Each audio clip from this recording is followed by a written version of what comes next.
ছাত্রছাত্রী আমার চ্যানেলে ভিডিওটি দেখার জন্য স্বাগত জানাই। তোমরা যারা নবম শ্রেণীতে থার্ড সামেটিভ পরীক্ষা দেবে অর্থাৎ ফাইনাল পরীক্ষা দেবে তাদের জন্য গুরুত্বপূর্ণ বাংলা এবং বাংলা ব্যাকরণ থেকে এমসিকিউ এবং তার উত্তর নিয়ে আজকের ভিডিওতে হাজির হয়েছি।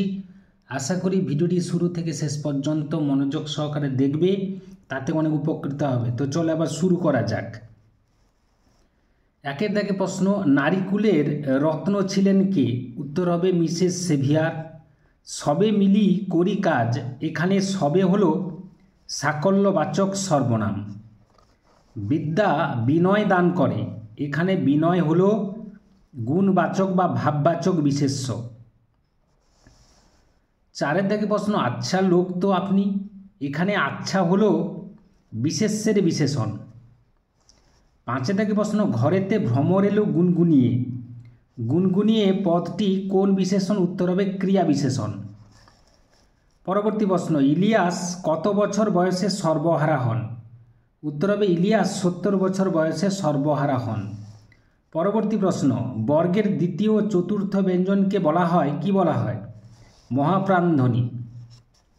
পরবর্তী প্রশ্ন, বাংলা ভাষায় মৌলিক স্বরধ্বনির সংখ্যা কয়টি ও কি কি? উত্তর হবে 7টি, যথা অ, আ, হর্ষই, হর্ষৌ, এ, ও, এ।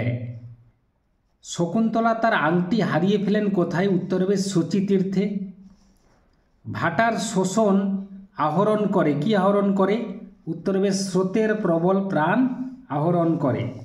নগর কিসের প্রতীক? উত্তর হবে গতিহীনতার বা প্রতিবন্ধকতার প্রতীক। 12 দাগে প্রশ্ন, শকুন্তলার পালক পিতার নাম কি? মহর্ষি কর্ণ। ল কোন ধরনের ধ্বনি? উত্তর হবে ল হচ্ছে পার্শ্বিক ধ্বনি। 14 দাগে প্রশ্ন, হোটেলের ঘর থেকে করভাস কবে নিখোঁজ হয়? উত্তর হবে 16ই নভেম্বর। এরপরে পরবর্তী প্রশ্ন 15 দাগে, তৎসম শব্দের অর্থ কি? উত্তর হবে সংস্কৃতের সমান। শকুন্তলা পক্ষী শঙ্কুর অর্থাৎ প্রফেসর শঙ্কুর পক্ষী বিজ্ঞানী বন্ধুর নাম কি ছিল? উত্তর হবে রিউফাস গ্রেনফেল। পরবর্তী প্রশ্ন, গঙ্গাসাগরের ঢেউয়ে ডুবে গেছে কি? উত্তর হবে কামরাঙ্গা লাল মেঘ। ভ্রমণ পদটি কোন শ্রেণীর বিশেষ্য? উত্তর হবে ক্রিয়াবাচক বিশেষ্য। পরবর্তী প্রশ্ন, প্রফেসর শঙ্কু পাখি পড়ানো যন্ত্রের নাম কি? উত্তর হবে অর্নিথন। বাঙালির সর্বশ্রেষ্ঠ সাহিত্য সৃষ্টি কোনটি? উত্তর হবে পদাবলী কীর্তন। বাংলার নীল সন্ধ্যাকে কবি কার সঙ্গে তুলনা করেছেন? কেশবতী কন্যার সঙ্গে। আকাশে 7টি তারা কবিতাটি কোন কাব্যের অন্তর্গত? রূপসী বাংলা কাব্যগ্রন্থের অন্তর্গত। শঙ্কর দর্শনের আলোচনা ভাষা কেমন হওয়া উচিত? শঙ্কর দর্শনের আলোচনা ভাষা হওয়া উচিত সংস্কৃত শব্দবহুল। অজস্র চুলের চুমা কোথায় ঝরে পড়ে? উত্তর হবে হিজলে, কাঁঠালে, জামে অবিরত ঝরে। স্বামীজি কাকে মা বা ধীরামাতা বলে সম্বোধন করেছেন? উত্তর হবে সারাবুলকে। সাধু রচনায় বিদেশি শব্দ ব্যবহার করতেন না কে? অথবা অসাধু রচনায় বিদেশি শব্দ চুটিয়ে ব্যবহার করেছেন কে? উত্তর হবে বিদ্যাসাগর। ইনকলাব এবং শহীদ শব্দ দুটি বাংলায় ব্যবহার করতেন এমন কবি হলেন? উত্তর হবে কাজী নজরুল ইসলাম। খুবই গুরুত্বপূর্ণ প্রশ্ন।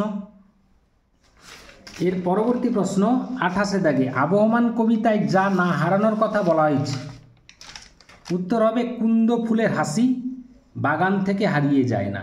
কেশবতী কন্যা যেন এসেছে, কোথায় এসেছে? উত্তর হবে আকাশে এসেছে। কোন পাখি তাদের নিজেদের পালক ছিঁড়ে খায় এবং শাবকদের বা বাচ্চাদের খাওয়ায়? উত্তর হবে গ্রীব নামক পাখি। কোন পাখি উদ্ভিজ্জ দিয়ে মাটিতে বাসা বাঁধে এবং বাসার ভিতরে তাপমাত্রা 78 ডিগ্রি ফারেনহাইট রাখে বা করে রাখে? উত্তর হবে অস্ট্রেলিয়ান পাখি malleefowl. The master as I saw him বইটি কার লেখা? উত্তর হবে মিস মার্গারেট এলিজাবেথ নবলের লেখা। তদ্ভব বলতে বুঝি সংস্কৃত থেকে উদ্ভূত বা জাত। বহুবচন হয় না কোন বিশেষ্যের? উত্তর হবে ভাববাচক বিশেষ্যের বহুবচন হয় না। কে কে খেলতে যাবে রেখাঙ্কিত পদটি কোন জাতীয় সর্বনাম? উত্তর হবে প্রশ্নবাচক সর্বনাম। 36 প্রশ্ন, ঝমঝমে বৃষ্টি পড়ছে রেখাঙ্কিত পদটি কোন জাতীয় বিশেষণ? উত্তর হবে ধন্যাত্মক বিশেষণ। পেঁপে এবং গোলাপ কোন ভাষা থেকে এসেছে? উত্তর হবে পেঁপে পর্তুগিজ শব্দ এবং গোলাপ হচ্ছে ফার্সি শব্দ। জানি নাই এত স্নিগ্ধ গন্ধ ঝরে কোথায়? উত্তর হবে রূপসীর চুলের বিন্যাসে। নামলে আবার ছুটে আসে, কি ছুটে আসে? সান্ধ্য নদীর হাওয়া ছুটে আসে। এটা অবশ্য তার সহৃদয়তার পরিচয়। কার কথা বলা হয়েছে? মিস মুলারের কথা বলা হয়েছে। পরবর্তী প্রশ্ন, কার্শিয়াং স্টেশনের উচ্চতা কত? 4864 ফিট। লেখিকা বেগম রোকেয়া ঢেঁকি শাকের কথা কোথায় পাঠ করেছিলেন? উত্তর হবে মহিলা পত্রিকায়। এই প্রসঙ্গে বলে রাখা ভালো, লেখিকার ভুটিয়া চাকরানির নাম কি ছিল? উত্তর হবে ভালু। পরবর্তী প্রশ্ন, প্রাকৃতিক সৌন্দর্য দর্শনকালে মন প্রাণ সতই সমস্বরে বলিয়ে ওঠে, কি বলে ওঠে? ঈশ্বরী প্রশংসার যোগ্য, তিনি ধন্য।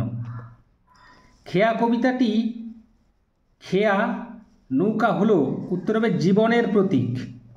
45 থেকে প্রশ্ন, ভাঙার গান কবিতাটি মূল কাব্যগ্রন্থের নাম কি? উত্তর হবে ভাঙার গান। শিখায় এ হীন তথ্য কে রে, তথ্যটি কি? উত্তর হবে ভগবানকে ফাঁসি দেওয়া যায়।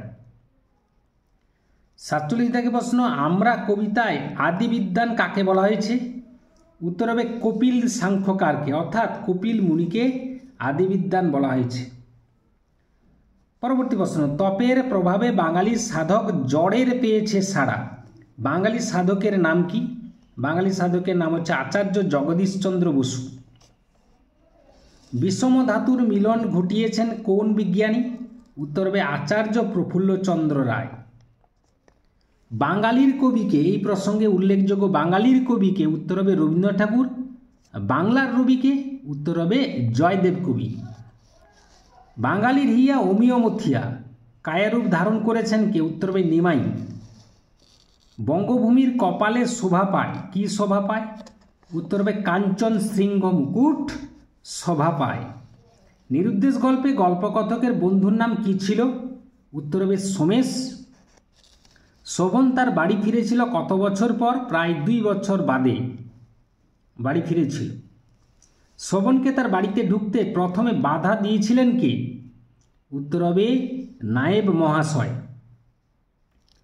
পরবর্তী প্রশ্ন, 55 দাগে প্রফেসর শঙ্কুর প্রথম আবিষ্কার হলো, প্রফেসর শঙ্কুর প্রথম আবিষ্কার হলো কি? উত্তর হবে মিরাকিউরল, অর্থাৎ সর্বরোগ নাশক বড়ি হলো প্রফেসর শঙ্কুর প্রথম আবিষ্কার। এই প্রসঙ্গে আরেকটি প্রশ্ন উল্লেখ করি যে লুপ্ত স্মৃতি ফিরিয়ে আনার যন্ত্রের নাম কি, বা শঙ্কুর আবিষ্কৃত যন্ত্রের নাম কি? উত্তর হবে রিমেমব্রেন। এই ছিল আজকের ভিডিও। আশা করি ভিডিওটি ভালো লেগেছে। লাগলে অবশ্যই একটা লাইক করে দাও, শেয়ার করে দাও। চ্যানেলে নতুন হয়ে থাকলে চ্যানেলটি অবশ্যই সাবস্ক্রাইব করে চ্যানেলের পাশে থাকো। ভিডিওটি এতক্ষণ ধরে দেখার জন্য ধন্যবাদ রইল। নেক্সট ভিডিও আবার তোমাদের সঙ্গে দেখা হচ্ছে।